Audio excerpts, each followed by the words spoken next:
नमस्कार मित्रों, mood writer Negi के इस नए एपिसोड में आप सभी का स्वागत है। दोस्तों, धर्म की गति बड़ी सूक्ष्म होती है और उसकी व्याख्या करना इतना सरल नहीं होता। पूरे विश्व में हमें अनेकों कहानियाँ ऐसी मिलती हैं जहाँ पर राजाओं ने या न्यायाधीशों ने इस प्रकार का न्याय किया जो पूर्णतया धर्म सम्मत था, किंतु अंतिम समय तक जब तक कि निर्णय न दे दिया गया हो तब तक कोई ये सोच भी नहीं सकता था कि न्याय ऐसा होगा। तो सबसे पहले अगर आप हमारे इस चैनल पर नए आए हैं तो जल्दी से इस चैनल को सब्सक्राइब कर लीजिए ताकि इस तरह के वीडियो आपको और भी मिलते रहें।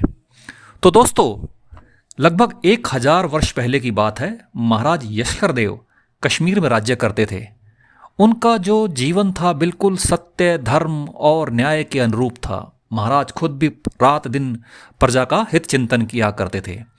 एक दिन वो सायकालिक संध्या वंदन के बाद बैठे थे और भोजन करने जा रहे थे कि तभी द्वारपाल ने आकर बोला कि महाराज, एक ब्राह्मण राजद्वार पर आमरण अनशन करने वाला है। महाराज बड़े दुखी हुए कि मेरे राज्य में ऐसा अनर्थ क्यों हो रहा है। उन्होंने भोजन का कार्यक्रम स्थगित कर दिया। वो तुरंत बाहर आए और उन्होंने ब्राह्मण को दुखी देखा और उनका हृदय करुणा से द्रवित हो गया।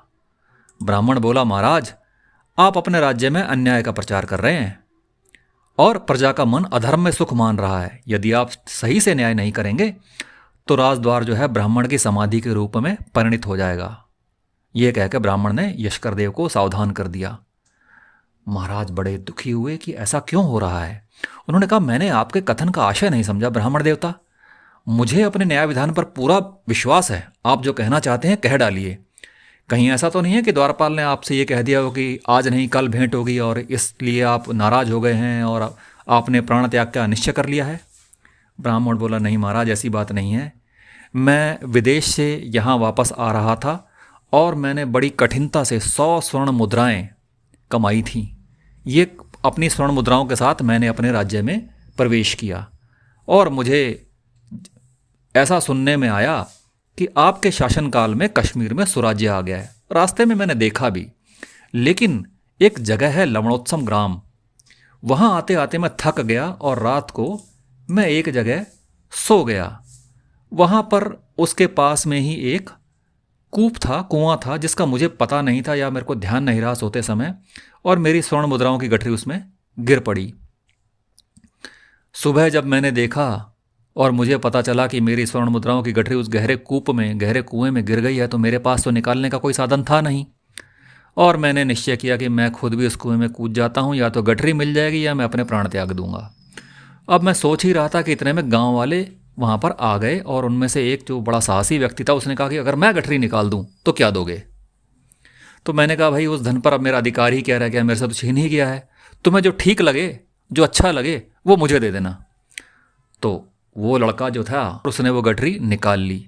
गठरी निकालने के बाद उसने देखा कि उसके अंदर 100 स्वर्ण मुद्राएं हैं, तो उसने केवल 2 स्वर्ण मुद्राएं मुझे दी और 98 अपने पास रख ली।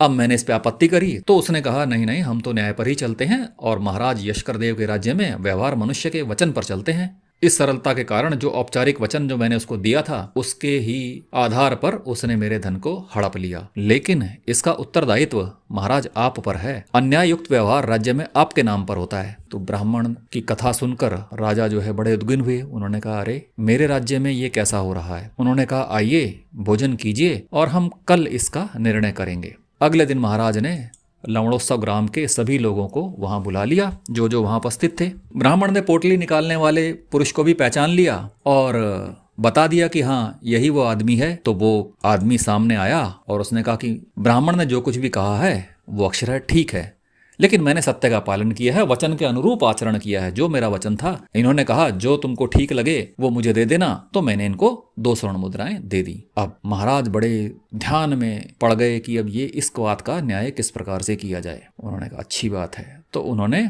उससे पूछा, तुम्हें अच्छा क्या लगा, 98 स्वर्ण मुद्राएं अच्छी लग रही हैं या 2 स्वर्ण मुद्राएं अच्छी लग रही हैं। तो उस व्यक्ति ने कहा, महाराज, मुझे तो 98 स्वर्ण मुद्राएं अच्छी लग रही हैं। तो महाराज ने निर्णय दिया कि 98 मुद्राएं ब्राह्मण को दे दी जाएं और 2 पोटली निकालने वालों को। अब लोगों में तो बड़ा हंगामा हो गया कि ये कैसा न्याय हुआ। ब्राह्मण ने तो कहा था कुछ और और महाराज ने तो निर्णय को पलट दिया। तो लोगों के चेहरे पर इस प्रकार का विचार देखते हुए महाराज ने कहा कि देखो, धर्म की गति सूक्ष्म है। सूर्य प्रगाढ़ अंधकार का नाश करता है, धर्म अधर्म का उन्मूलन कर देता है।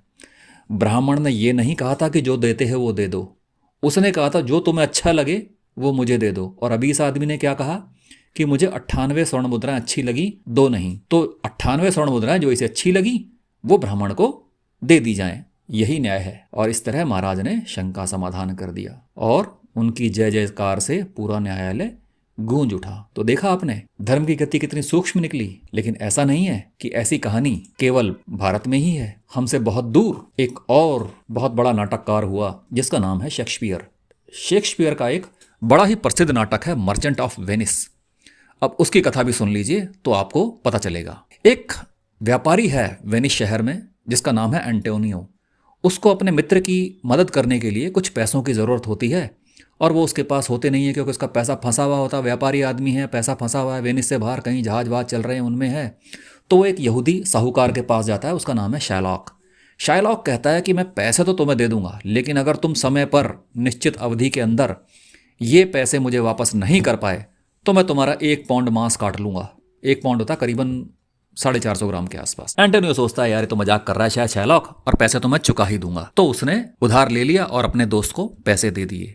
अब इसके आगे कहानी में कई मोड़ आते हैं और होता यह है कि एंटोनियो अपना कर्ज चुकाने में असमर्थ रहता है और उसे गिरफ्तार कर लिया जाता है। जब गिरफ्तार करके उसको ड्यूक ऑफ वेनिस के सामने लाया जाता है तो सारे वाद विवाद सुनने के बाद ड्यूक ऑफ वेनिस कहते हैं कि 1 पाउंड मांस तो ये यहूदी शायलॉक ले सकता है। और ये इस तरह से ये फैसला सूदखोर शायलॉक के हक में जाता है और उसे अनुमति मिल जाती है कि वह एंटोनियो का 1 पाउंड मांस काट ले। अब शायलॉक खून का इतना प्यासा है कि वो छुरी लेकर काटने को तैयार हो जाता है।